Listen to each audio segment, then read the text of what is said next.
Hello, Assalamu alaikum, Namaskaram. Once again, welcome back to Hasna's Henna Hut. ചെടികൾ നിങ്ങൾക്ക് ഇഷ്ടമാണോ? പക്ഷേ കൊതുക് പെരുകുന്ന പേടിയും ഉണ്ടല്ലേ? അപ്പോൾ ഇന്നത്തെ വീഡിയോ നിങ്ങൾക്ക് തീർച്ചയായിട്ടും ഉപകാരപ്പെടും. ഞാൻ മുമ്പ് മണി പ്ലാന്റിൻ്റെ ഒരു വീഡിയോ ചെയ്തപ്പോൾ അതിൽ കുറച്ച് കമൻറ്റ്സ് കാണാൻ പറ്റി.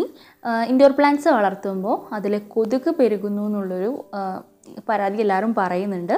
അപ്പം അതൊന്നും ഇല്ലാതെ നമുക്ക് എങ്ങനെ ഇൻഡോർ പ്ലാന്റ്സ് മണ്ണിലും അതുപോലെ വെള്ളത്തിലും വളർത്താം? ഈ ഒരു വീഡിയോ കണ്ടു കഴിയുമ്പോൾ നിങ്ങൾക്ക് ആർക്കും ഇനി ആ പരാതി ഉണ്ടാവില്ല. അപ്പോൾ നമുക്ക് നേരെ വീഡിയോയിലോട്ടേക്ക് പോവാം. ഏത് പ്ലാന്റും ആയിക്കോട്ടെ, നമ്മൾ വെള്ളത്തിൽ വളർത്തുമ്പോൾ ഒരാഴ്ചയിൽ കൂടുതൽ ആ വെള്ളം വെക്കരുത്.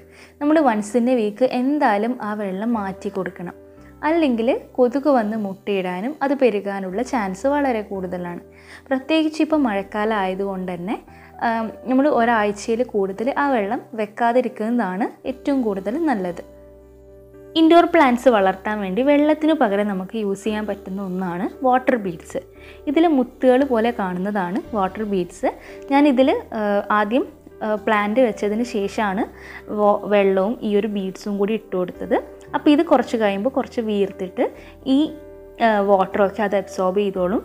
അപ്പോൾ നമുക്ക് വെള്ളത്തിന് പകരം ഈ ഒരു ബീഡ്സ് മാത്രം മതി ഈ ഒരു പ്ലാന്റ് നിലനിർത്താൻ വേണ്ടിയിട്ട്. 2-3 ആഴ്ചയൊക്കെ ഈ ഒരു പ്ലാന്റിനെ ഈ ഒരു ബീഡിൻ്റെ സഹായത്തിൽ നമുക്ക് നിലനിർത്താൻ പറ്റും. ഈ ഒരു ബീഡ് ചുരുങ്ങുന്ന സമയത്ത് അതിലേക്കൊരല്പം വെള്ളം ഒഴിച്ചു കൊടുത്താൽ നമ്മുടെ ചെടി നന്നായിട്ട് വളർന്നോളും. കൊതുക് പെരുകാനുള്ളൊരു സാഹചര്യം നമുക്ക് ഒഴിവാക്കാം. വെള്ളത്തിൽ വളരുന്ന ഏതൊരു ഇൻഡോർ പ്ലാന്റും നമുക്ക് ഈ ഒരു ബീഡിൻ്റെ സഹായത്തിൽ വളർത്തിയെടുക്കാവുന്നതാണ്. ഇൻഡോർ പ്ലാന്റ് മണ്ണിൽ വളർത്തുന്ന സമയത്ത് ശ്രദ്ധിക്കേണ്ട കുറച്ച് കാര്യങ്ങളാണ് ഇനി പറയാൻ പോകുന്നത്. നനവുള്ള മണ്ണ് എപ്പോഴും കൊതുകിനെ ആകർഷിക്കുന്ന ഒരു കാര്യമാണ്. അപ്പോൾ നനവുള്ള മണ്ണിനെ ഇതുപോലത്തെ അലങ്കാര കല്ലുകൾ വെച്ചിട്ട് ഇതുപോലെ ഒന്ന് മറച്ചു കൊടുക്കുന്നത് വളരെ നല്ലതാണ്. കൊതുശല്യം ഒഴിവാക്കാൻ വേണ്ടിയിട്ട് കഴിയുന്നതും ഡ്രൈ സോയിൽ ഇഷ്ടപ്പെടുന്ന ചെടികൾ ഓപ്റ്റ് ചെയ്യാൻ വേണ്ടിയിട്ട് ശ്രമിക്കുക. അതായത് മണി പ്ലാന്റ്, സ്നേക്ക് പ്ലാന്റ്, ഇതൊക്കെ ഡ്രൈ സോയിൽ ഇഷ്ടപ്പെടുന്ന ചെടികളാണ്. അപ്പോൾ അതാവുമ്പോൾ നമുക്ക് കുറച്ച് മാത്രമേ വെള്ളം ഒഴിച്ചു കൊടുക്കേണ്ട ആവശ്യമുള്ളൂ.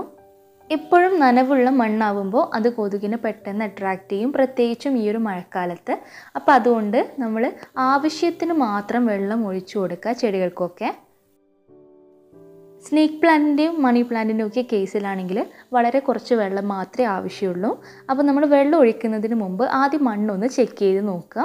നമ്മുടെ കയ്യിൽ സ്റ്റിക്ക് ചെയ്ത് പിടിക്കുന്നുണ്ടെങ്കിൽ അതിന് ആവശ്യത്തിനുള്ള വെള്ളം മണ്ണിൽ ഉണ്ടെന്നാണ് അർത്ഥം.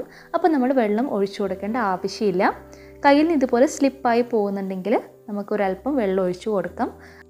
കൊതുക് ശല്യം ഇല്ലാതിരിക്കാൻ വേണ്ടിയിട്ട് ഈ ഒരു മഴക്കാലത്ത് ഡ്രൈ സോയിൽ ഇഷ്ടപ്പെടുന്ന ചെടികൾ ഇൻഡോറിൽ വെക്കാൻ വേണ്ടിയിട്ട് ശ്രദ്ധിക്കുക.